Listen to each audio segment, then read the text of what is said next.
the AAC conference down there in South Florida, but we now welcome in to Inside the Game, Mr. Bob Butehorn, and welcome into the National Soccer Network.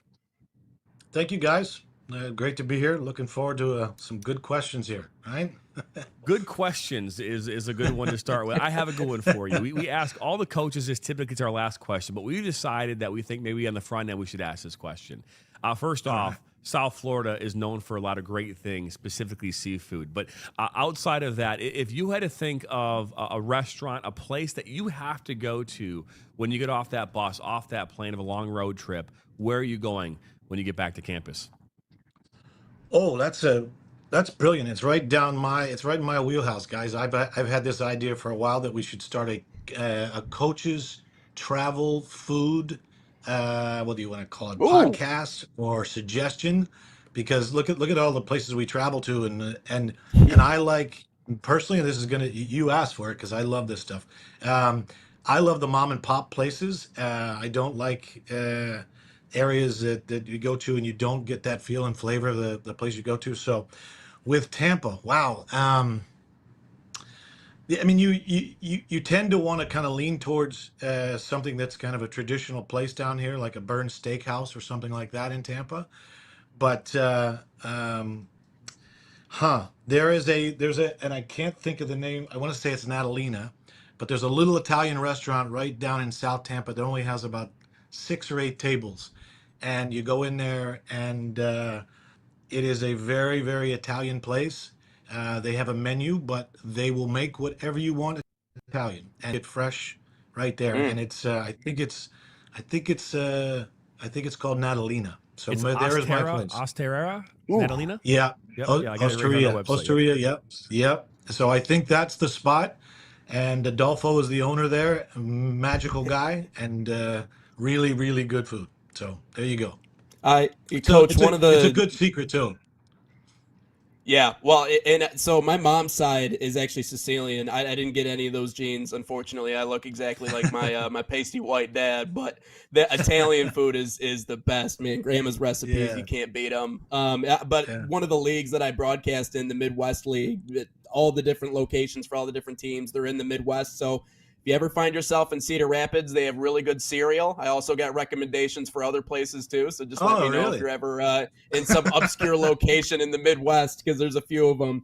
But I wanted to transitioning into the soccer talk. I did want to ask you, because it's interesting when we get coaches that come on the show. You know, sometimes they just come on as an open book. They're just ready to field whatever questions come their way, just kind of like they do with the media, and then just kind of go off the cuff. But before we even started the conversation, you mentioned some of the madness in college soccer. That was the word that you used. And I'm interested, what's the first thing that comes to mind when you mention the madness? Because we talk about a few things on our show, but what's the first thing that comes to your mind when you talk about the madness of college soccer? Well, I think I can go directly to it. I think it stems in what we're trying to do in Division I men's college soccer in 3 months span, 3.5 months, whatever it might be. And as you stare at that from the lens of the world, it makes no sense. So we're trying to squeeze a season in, pushing these kids, getting them ready, and playing high quality, attractive games.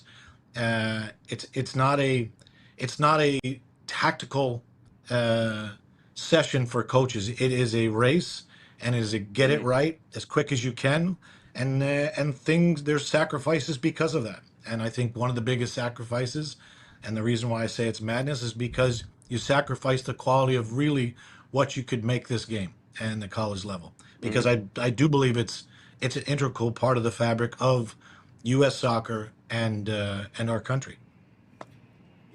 It's a great question to start off with too. And we were talking here a short while ago with a coach down up northeast in Buffalo, and one of the questions we talked about with him was about whether or not, does he talk about the weather when it comes to recruitment? And you're now down south in a much different environment than Buffalo, New York. And so as we talk about recruitment in destination schools, I can't think of really probably a better school or from that standpoint, South Florida in Tampa. How hard is it for you to sell South Florida to potential recruits? Well, I will say to you, like, we definitely make sure that we talk about the weather. I mean, because and And the reason why is because it is such a neat place, and we're so lucky to be uh, in this what I would say it's a great city, and we just happen to have some of the best weather. And I so we definitely use it as a tool and as a recruiting device, but sometimes we don't even need to say it because it's like you said, it's like such an attractive destination anyway. Our thing is that when we recruit, we want to make sure that they're not just coming for the weather, and that's where we really need to find this, promote the substance of the place. And so that's a great question, though. We talk a lot about this, and we're here in Michigan, and I oftentimes argue that when it comes time, November, right? November is a very critical time in men's soccer and women's soccer in college, right? Your conference championships are happening then. You're moving on into the NCAA College Cup or whatever division you're in, and being able to play in an environment like a Michigan where it's cold, right? If you grew up in Florida, you grew up in California, playing in November in Michigan, quite different than playing in Right. California in November. Obviously, being down in South Florida, a lot of your games take place in the South and obviously in the Southeast. But when you're recruiting players, does region matter, or is it only about like, hey, we want the best, we want this, we want that? What is it that you're looking for from a regional standpoint from players as well? Yeah, I think your point is spot on. I think there is something about trying to find the right player no matter where they come from. And for us, I think that is our recipe. That is our our design is we go after the best player that we can find. And look, you find a Midwest kid, you generally get a kid that has some let's call it genetic back makeup that just make them a different type of player that we know we can always count on. You get a kid from the Midwest, you generally going to get a kid that's hardworking, disciplined, um, really committed to whatever he's doing. Not like this is kind of where we look at a Midwest. And then if you go out to California, maybe there's spaces where you can get a really creative kid like Florida. But in general, it just really you can find any kid anywhere. It just has to be, you know what you know what kind of peg you're trying to fit in what hole. And I think right now that's kind of what you're saying. But we do not shy away. We got kids from Norway, and like they come here and they have to acclimate, but they definitely fit. We play. And kind of building off of that point too, we talk about location being important. There's always pipelines for certain schools, and I think the biggest thing when you talk about being an in-state school like USF, you're competing with the likes of UCF in Florida, in Miami, in all of these different places. You have a lot of top-end Division I programs that you kind of go head-to-head with when it comes to attracting talent to your school. But Southern Florida has a pretty healthy soccer culture, and that's something that I think we all understand. How much of a focus on regional scouting and making sure that you attract some of the top talent around that area of Florida to come to your program? Is that a focus for you guys? Yeah, I think what's changed, and that's a good question, Nathan. I think here's what's changed in college soccer, and I think it's changed in pretty much. Let's just not slice college soccer into that one. Let's make sure that we focus on just college athletics. Generally, the portal has changed everything with regards to building relationships, from recruiting, Mm-hmm. like you called it, recruiting pipelines. Generally now it is you need to maintain those pipelines, but now it's really you have to be nimble enough to understand you're basically your pool that you're fishing in now has experienced players out there that are all of a sudden in the market. And now while you want to get the local kids, like we have the best two local kids in the area for the last couple of years, they're freshmen and they know that their time is maybe on the bench the first year or so. So I think it's just changed. While we do stay regionalized as best we can, we also have to, because we want to compete at the highest level, we have to be there and be nimble and be able to secure guys that are in overseas and in the other states. And so when you're looking for those players in the transfer portal, you're not looking for depth pieces. You're looking for players that are going to come start and make a contribution right away then. Yeah, I think that's kind of the add water, there's a player. That's kind of what it is. Yeah. You just really just you have to understand, like, the nice thing about the portal is you can find a fix. The tough thing about a Mm. portal is you lose some culture, and development, and and building teams. Like we really have, like at this point, you have to be a different coach. You have to be more of a. I'm more of a general manager sometimes than a coach, and unfortunately, that's just where we're taking the game. You know, it's a balancing act, right? We talk about this all the time with coaches, right? And it used to be just you're balancing, you know, how you manage the team. Right now, there's so many outside, you know, interferences, right? Things that are going to be distractions to the team. Or there's social media, there's NIL deals, you know, there's the portal. Everybody has a recruitment video that they're making, right? Everybody's trying to be a part of this process, and I can only imagine what it's like to be a coach trying to manage all this at some time. And you mentioned that madness, and it really is madness. Right. My question about this dynamics that we're talking about in play is you've got players who freshmen, right? Incoming freshmen or players that want to play at the next level, and then you have players who've already been playing at the next level, a combination wherever. And there's many reasons as to why they might choose your university to come to. But how do you manage the part where you have a player that's already played, who has the experience, wants to come to your school, versus the freshman who's never played collegiately, but also wants to give it their all? Because there's two different dynamics there. You've got the freshman who's never played, who hasn't proven themselves yet, but then you got that sophomore who already has proven themselves on some level, and they're both coming to school at the exact same moment, and you're having to deal with that interaction. Well, like I said before, we're kind of replicating what the pro environment is. And if some of these kids have these aspirations to go play pro, this is going to be their reality.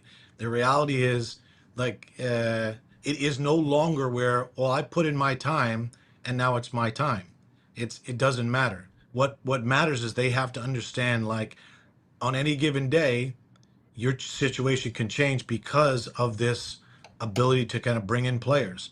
So we try to make sure that our our team is, or our coaches are very transparent with this, and giving direction to the players that are here. And then also when we bring a player in, we say to them very clearly, like, there's a reason why you're coming here, but the reality is there's a guy here that's proven himself to be a good player. That's the competition. We're going to give you is the opportunity. We're not guaranteeing. Yeah. So I think that is kind of essentially, and the thing we have that maybe pro teams don't is when you pay for a high price guy. Uh, Generally, the front office and the organization and the owners wanted to see him playing. And the difference is we can spend the money, and he just might not be the guy. We're going to play the guy. Whoever the guy is, that's who it's going to be that day. We're gonna dive into this season here. Right now, your side is currently 4-0-4. You're 2-0 in the conference. Currently sitting atop, obviously very early in the conference here so far this season. Interesting matchup coming up here next week, Tuesday. You're taking on Western Michigan and Chad Wiseman coming up here next week. And Chad Wiseman and Western Michigan, the Broncos, have had a very successful run here over the last number of years, and they've been doing so kind of in a very unusual way. They're taking a lot of in-state talent and focusing on more of a direct style of play, very direct physical style of play, which is kind of a departure from what we're seeing across the country with more styles of style of play where you're passing the ball around, you're possession focused, and you come at teams in a very more methodical type of approach. I'm curious your thoughts on Western Michigan and maybe that matchup. Look, I have a tremendous amount of respect for Chad and what he's done there, and I mean that. That's just not blowing smoke. That is absolutely. I when we got the game and I saw it there, I said, I'm really interested in playing with him because he's been successful, and you always want to kind of match yourself against the teams that you might face, in your aspirations to win a championship of any sort. So I think, for me, like, I want to give hats off to that guy because he's done an amazing job, and he's done it his way, the way he sees the game and the way he sees the vision for his program. So for me, either having him here and then going back to him, in a couple years, I think that's what we really want, and not to knock the way he plays, because it's not a knock, it's successful. So for me, like, it's more of a, like, I want to figure out how he's doing what he's doing, and if there are pieces of that recipe that can work in my system. So I think, playing a guy that has built his team around, and I wouldn't say they're like he. I wouldn't say they're so direct that they don't find the game. They've got some good pieces. They might be physical, they might be seen as direct, but I think there are some sincere tactics that he goes in his game and the way he puts it together. And it sometimes it can be building, sometimes it can be counters, sometimes it can be a lot of restarts. But in general, he finds a way to win, and it's built on building a good, strong culture. So yeah, I'm looking forward to that game.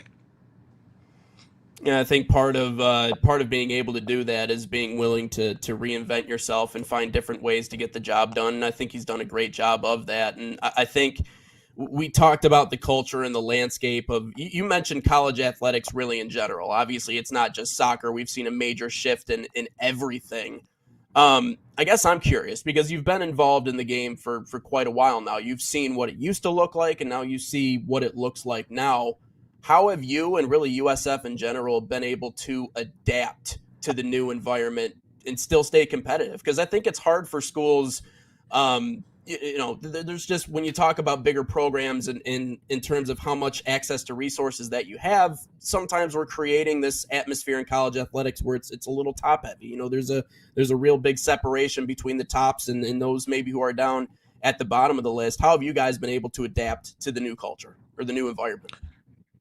Well, first, I'm going to make sure that Nathan just called me old there, John. So I just want you to hear that, John. That's all. It's okay. That's all You're right. not the I first got one. it. I got In it. roundabout I know. terms. It's all all the right, time, Jonathan. so I'm yeah. okay. Nathan's I still like himself, but no. I'm in all seriousness. It's a good question, and I think that's what I would say to you is like I think not to I'm not patting myself on the back, but I think I do a pretty good job of making sure that I stay really active in trying to understand the changes in not only the players, because that's the biggest thing right now, how the Yeah. players approach things, their mentality, the different ages, the different decades that kids come through. But we try to make sure that we do a really good job of asking questions about who we are, and we stick to the motto of if it ain't broken, break it. Because I think in a lot of ways you can get stuck in some patterns, you can get stuck in some systems, you can get stuck in your old ways. And I think the one thing I'll say to you, and it goes along to that first question you asked about food, is like you have to keep your mind open to ideas, and you have to keep, and that's why I like a lot of different foods, because it brings me in touch to different cultures. And then you say, hey, and like I would never have known that. And so for me right now, I think we try to stay really active with our brains and staying nimble with our ideas, and continue to ask questions not only of ourselves but of our players, of our methods, and then just making sure that we make the adjustments that we feel hold the integrity of our program and the way we want to build our culture, but allows us to kind of move forward and build with as the game changes. Yeah. Well, that's actually it's great. I love the comment where you say if it ain't broke, break it. I think that's a great philosophy. And here's my question, because we've been talking about the U.S. men's national team and the World Cup coming here in less than a year. And something that we have noticed about the men's team specifically is that a lot of questions have been raised about their work ethic, about how hard they work on the team, the physicality of this team. And obviously the game of soccer in this country has changed. We even talked about it here a minute ago about Chad Wiseman, and he kind of has that more. While he has a dynamic way of playing, he finds a way to get the results. He kind of has that older school mentality of kind of that direct style of play that we all kind of grew up on. Not Nate though, because he's younger than all of us. He's still young, right? We're Yes, older. yes. So, but I remember the older style of play, and so. With this grittiness, this physicality, it wasn't sexy, but it got the job done, right? And now we're seeing that. We're seeing the sexiness of soccer, right? You're seeing this really beautiful passing, and everyone's about this, that, and the other. We saw a change in youth soccer where you couldn't head the ball until you were 13 years old, and that came about I want to say it was under a decade, right? But we're seeing those ramifications now. Players coming in who don't know how to head the ball properly, don't know how to clear it. We're not seeing the same style of clearances defensively that we were used to, those really physical ones. Have you seen that change in players where you're just like, man, I wish that toughness just isn't there, or you're having a hard time finding that toughness? Yeah. Okay. So that's a really big question in a lot of different ways. So the first thing I'll answer is the way the game has changed has been through honestly better refereeing that allows the game to be more seen as a less, crushing, physical, grabbing. Because look, that's like football dominates our landscape of the U.S., right? And it's a very physical game, and we can be a physical game without being like distracting to the quality of the aesthetics of the game. Okay, so that's the one thing has slowly changed that most people don't talk about, and but we have to continue to have those type of referees in this, it moving into the right circles and climbing that kind of like progression of the game. So getting back to like what I see, I haven't seen yet the like the not equality with the heading and all that kind of stuff yet. But what I have seen is less creativity. Our game is built on it's on being able to improv and read visual Yeah. cues at speed and allow the game to flow naturally, that it feels like they're feeling for the game, not they're not trying to force themselves in the game. So one of the things I always compare it is, if you watch, let's just say, our men's basketball compared to other nations. While other nations are getting better at basketball, we've evolved so much that our creativity is so much higher. And what you'll see us do with a basketball and their way they think through the game and they feel through the game is a part of their evolution. We've done it on the streets for so long and on the courts that they just have this thing that doesn't look like what we're trying to do. And we're catching up with that with the US in men's soccer. So I think right now what I'm seeing is we have gotten now more tactics from the academy. We have kids that are overcoached, and what you don't have is the game feel, the texture that the game teaches you by just being out there with the ball, not having someone telling you take 4 steps right, bring it down with your instep, play it with this foot. It's just a feel. So I guess that's what I've really seen is that I'm losing the natural gift of an IQ of a player that has been taught by the game. Make sense? Mm. No, absolutely, Yeah. it does. No, and again, as someone who's been, seen 4,000 games over the last number of years, and been a part of this game since I was young, I've seen the dynamics of the game have changed, and in a lot of places it's been really good. In some places, I feel like it could be improved upon or worked out. But Bob, we appreciate you stopping on by here today. This has been a great Amen. conversation. We love talking with coaches all across the country about the things that they're doing at their university and the experiences that they are currently experiencing in the college environment, and we appreciate you stopping on by. Hey, look, guys, what you're doing is awesome. Like, this is also a part of the progression of the game, man. I love it. And I can't thank you enough. And I think you just gotta keep rocking it, man. It's awesome. Well, Yes, you as sir. Thank well. you. We appreciate you as well. Again, you're currently 4-0-4 right now. Moving on here this week, you're playing Charlotte at not at home. You're at home against Yeah. Charlotte here on Saturday. Yep. Yeah. It should be a good game. They're well coached and a good team, and they've kind of held the crown last year. So it's a good game for us. Well, we wish you and USF much success here the rest of the way, and we'll always welcome you back here on the National Soccer Network. Amen, brother. Go Bulls. That is All right. See you guys. Bob See Butehorn, ya. the head See soccer ya. coach, men's soccer coach at the University of South Florida. And another great conversation, Nathan. Yeah, and I mean, man, you talk about a wealth of knowledge. I mean, that last question about individual creativity and the evolution of the game, I thought that was wonderfully stated. I thought he was he hit the nail on the head. So that's certainly one of our better ones, and I just like talking about the environment too. And I think he was pretty open about that. He came in with an open mind, and that was perfect. Yeah, great conversation with Coach. Remember, if it ain't broke, break it.